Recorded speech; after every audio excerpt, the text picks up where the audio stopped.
One of my favorite pastimes between the shows is kicking on back and spending time with my beautiful soon to be wife. But on top of all that, I have a second guilty pleasure, which is kicking back, checking out some great wrestling DVDs. And this go round, I had the opportunity to check out Kayfabe Commentary's guest booker with Bruce Prichard as it focused on screwing Bret Hitman Hart. Now, I'm sure you guys know of that infamous night of November 9th, 1997, that Survivor Series, where Bret Hart was screwed out of the WWF Championship by Vince McMahon.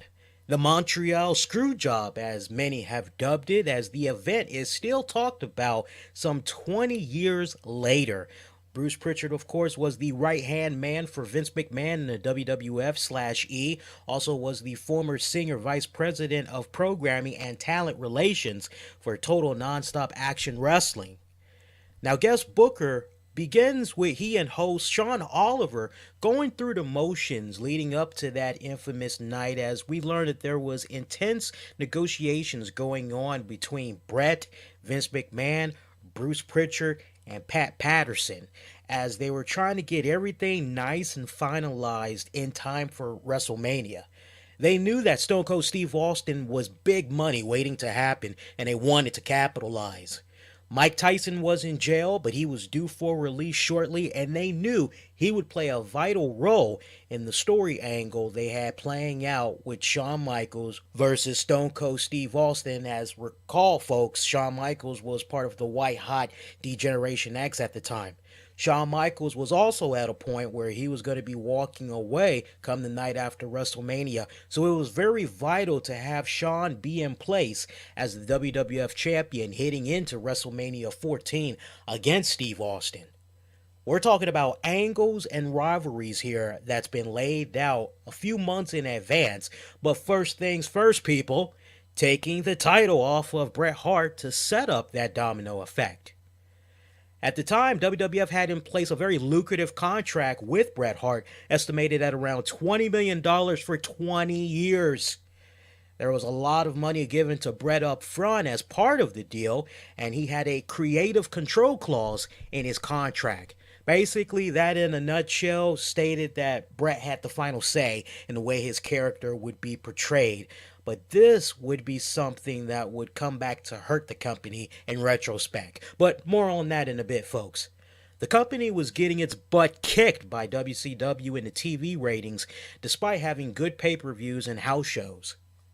Vince and crew found themselves to be in a position where suddenly the amount of money they were paying Bret wasn't looking too good. Not to mention, Bret was starting to slow down and was talking about retirement in a few years. At this point, Vince McMahon had encouraged Bret to see what the number two company at the time, WCW, could offer him, since over there, Ted Turner has an open checkbook. Sean Oliver asked Bruce if there was any other way to maybe restructure Bret's deal and make him take a lower pay. Bruce's argument was that at the time it wasn't an option, but stressed maybe it should have been in retrospect. But again, at the time, there really wasn't a restructure option. It turns out originally Bret was going to drop the strap to Shawn at Survivor Series without a fight, but then changed his mind since it was going to be in Canada. From Bret's perspective, he wanted to look strong in front of his fellow Canadians. Options were discussed, like why not have Bret just cough up the title the next night on Monday Night Raw by handing it over to Vince McMahon. Bruce Prichard would defend the choice that WWE would end up making, saying that at that time the company's position was they couldn't risk Bret going over to WCW never being defeated for the WWF title because he could have been dubbed over there as the champion that was never defeated. So that option was off the table. Now you guys are probably saying to yourself, well, why not have Bret lose the title in a match the night after Survivor Series, right? Well, they explored that option as well, according to Prichard, that that wasn't really going to work as well because the payoff was better to do it on a pay per view. So that really wasn't an option. It had to be Survivor Series with a return match happening at Royal Rumble to then set up Bret being out of the title picture afterwards and having one last match at WrestleMania to wrap up his time in the company as his contract would expire right around that time. Now, those of you may be wondering if this was all fake, just everything that was going on, the bit of rivalry between Bret Vince McMahon over the years, if maybe all this was just by design to really help set up the evil Mr. McMahon character and make Bret look very strong. Sorry to burst your bubble there, folks, but that's conspiracy talk. Doesn't get any closer than Bruce Prichard. After all, right hand man of Vince McMahon. He revealed that McMahon never wanted to be an on screen character. He only wanted to be the guy at the announce booth and interviewing folks. Everyone knew he was the owner of the company and didn't like how he tried to come off naive sometimes, as it rubbed many the wrong way.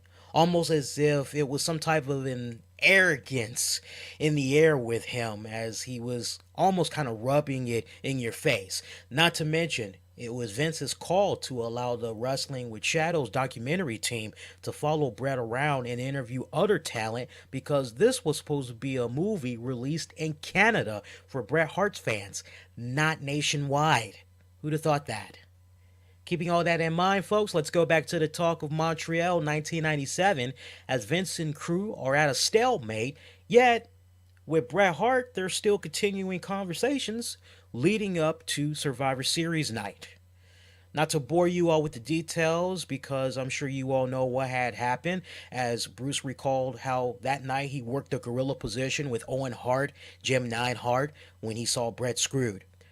Prichard said he had no idea Vince was going to screw Bret because he wasn't in on the conversations for that day or the weeks leading up to the event. By process of elimination, he would say that Shawn Michaels, Earl Hebner, you remember referee Earl Hebner, Vince McMahon, and maybe a few other people in upper WWF/E management probably knew what was going on, but he stressed that he did not know. By Bruce's recollection, he, McMahon, Joe Briscoe, Sergeant Slaughter, and Shane McMahon went to the locker room to find Bret. When they did find him, they had the locker room cleared.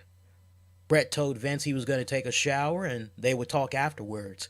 After Bret's shower, Vince McMahon, they briefly exchanged words and Bret just punched Vince in the face. And that was pretty much the end of what was a great working relationship up to that point. Now here comes my favorite part of this whole documentary here, which is about an hour 45 minutes long, and that's chapter 3, Rewriting History. Now, this is where it gets really fun because this is where we get to see great insight from the mind of Bruce and see firsthand his skills as a booker and a writer in changing history for Bret and not having him be screwed that night in 1997. It turns out around this time, believe it or not, the WWF were very close to bringing back Hulk Hogan, who was white hot at the time with his whole NWO deal. Hogan reached out to see what type of deal he could get with WWE as his contract was about to expire over at WCW. And him, WWF/E, they were going back and forth well into the midnight hour for many weeks. They were very close to working out some type of a deal, but it never happened because ultimately Hogan got very comfortable making the bukus amount of money that he was making in WCW without barely working. Had Hogan returned, this is how Bruce Prichard would have laid out the next several weeks leading into WrestleMania 14. Let's kick things off with Survivor Series 1997. Bret Hart would have retained the WWF Championship over Shawn Michaels. Steve Austin would have still faced Owen Hart, most likely for the Intercontinental Championship. That all would have remained intact, as Steve Austin would have continued his feud with Owen Hart, the Hart Foundation, leading into the Royal Rumble of 1998. Now, the next night on Raw, after Survivor Series, we would see Shawn Michaels come out, rub it in everyone's face how he should have been the new champion, Bret would have then came out. Both of those guys would have gone back and forth. All of a sudden, you hear the music of Hulk Hogan.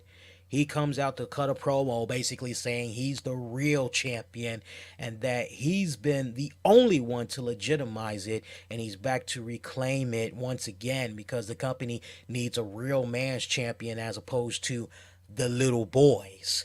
And something else that I thought was worthwhile is Hulk Hogan would have came in a way and said, "Look, I'm the only guy who is able to kick Vince McMahon's ass in the TV ratings because I was doing something a little bit down south at a certain company I'm sure you guys know about." So it really would have justified Hulk Hogan being back.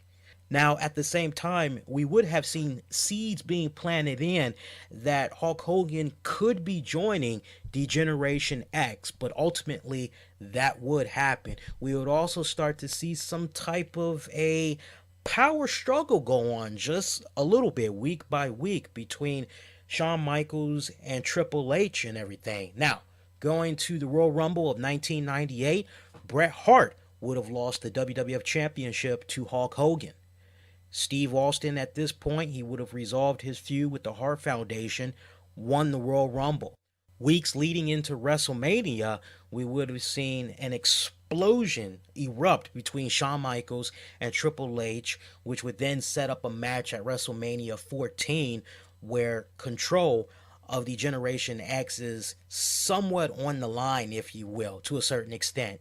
But also at this point, by Hulk Hogan becoming the new WWF champion, DX definitely would have gravitated towards him by then and will try to appoint him the new leader of the Generation X. So meanwhile, you have everything kind of turning not so much in the favor of Shawn Michaels, which would really make a lot of sense in setting up that match between he and Triple H. Meanwhile, Bret Hart, given the type of character that he had going on, seemed like a lot of people had hated his guts around that time, but for some reason, when he was in Canada, the man was loved. Somehow he would have gotten on a roller coaster path, if you will, to meeting with The Undertaker at Mania. And the thing that would have been in Bret Hart's favor is he's beaten Undertaker before. So you have that aura going on there that, hey, Undertaker's streak, still a little bit early on there,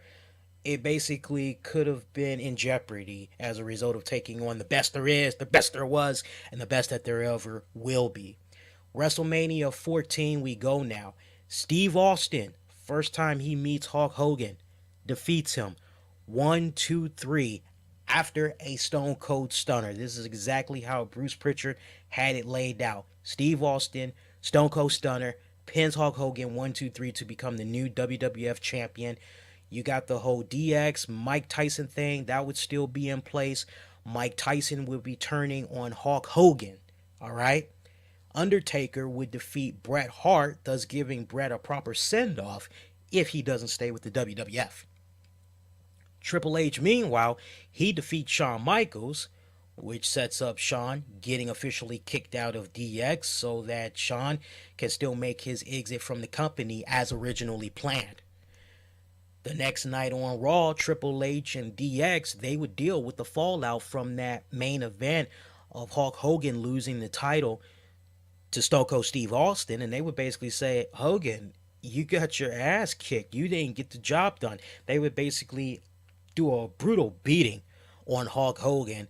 Hogan would be off for a couple of months, but he would come back as a face to feud with them. Now, had Bret Hart somehow managed to stay around the WWF/E, then he probably would have found himself feuding with the members of DX as well, while still being in the title picture. Maybe even an alliance with Hulk Hogan? Who knows, folks? But in either case, I've got to tell you guys that this is only one scenario that was covered on this DVD by Bruce Prichard, as there's another scenario he went through as well. But I'm not going to spoil that for you guys, as I would highly recommend you check out this KC guest booker with Bruce Prichard to see how it all came about. Overall, I want to say that this was really a very insightful DVD that brilliantly walked us through with very great what if scenarios while also giving you new appreciation for the creative slash booking process. Bruce proves to me, at least in my mind, that he is really good at what he does. So much so that I'm amazed TNA Wrestling didn't fight harder to keep him on board, as they really could have used his help. TNA Wrestling never fully put trust in his ability, in which he explains, in great detail I might add, on why he met such resistance from the company. That is covered on this DVD. Other honorable mentions include working with Frankie Prince Jr., his humbled beginnings leading into being a booker, Booker versus Creative, Terry Taylor as the Red Rooster, CM Punk, and much, much more. This has to be one of the top 5 wrestling DVDs of this calendar year that I've really enjoyed so far, especially from kayfabe commentaries, as I've already watched the bad boy at least 3, 4 times already. Definitely has high replay value here, folks, as it's that damn good. Once again, kayfabe commentaries guest booker with Bruce Prichard gets a 10 out of 10. Hey, did you check out the DVD? If so, I'd love to hear from you. Post those comments down below. Let me know what you think. You can also send me your feedback on Twitter at the RCWR Show or Facebook at Infinity One Productions. Do you have a DVD that you would like for me to check out, consider for review? Definitely use those links and let me know, and I will make it be my business to check it out. Whether it's a wrestling documentary, shoot DVD, if it's something wrestling related, or hell, maybe it might be a movie or a music concert DVD. I'm more than willing to hear from you. So go on ahead and give me those suggestions. And in the meantime, if you've enjoyed this, please go out of your way to make sure that you share this a number of ways. You can Google Plus it, Facebook it, retweet it. One of the many ways to spread the good word about our content. And if you haven't subscribed already, I would love to have you do so that you never miss out on all the great content that we do for you all on a weekly basis. Whether it's breaking news, doing great reviews, or doing really great and insightful laid-back interviews. We got a little bit of something for everyone. Black Avenger, Lee Sanders, wishing all of you all to be safe and be kind to one another. See you next go round. Take care.